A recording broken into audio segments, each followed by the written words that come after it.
I pulled out a pen and stabbed it into the referee's basketball. While he stood there frozen in shock, I got right in his face and screamed at him at the top of my lungs. That's when security dragged me away. The only reason I had the guts to go off on him like that was because he'd been making dirty calls the whole game, flagging my players for travel on the most bogus calls imaginable. But my outburst gave team management exactly the excuse they needed, and they used it to fire me on the spot. Just like that, I was out of a job. Fortunately, my old middle school was willing to take me in. The principal, a woman, decided to give me a shot at coaching the team. I thought this was my comeback moment, my chance to rebuild from the ground up. But on my very first day, I got knocked flat by a stray ball. These kids couldn't even make a basic pass. Some of them had the most bizarre shooting form I'd ever seen. It hit me fast. I walked straight into the principal's trap. This team was in far worse shape than I ever could have imagined. The team captain was all about going solo, constantly trying to show off instead of playing as a unit. When the scrawny little kid got the ball stripped from him, his first instinct was to wipe down his sneakers. Their teamwork was an absolute disaster, a complete and total mess that made it almost impossible to watch. I scrambled to call a timeout and demanded the captain start passing the ball.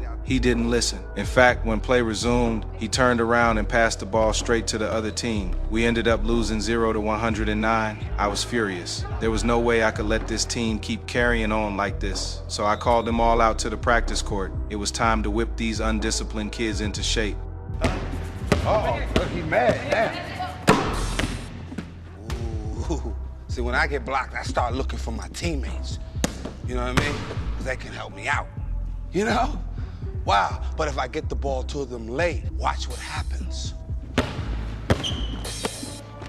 Ah! I didn't want to do it. I didn't want to do it. I'm hungry.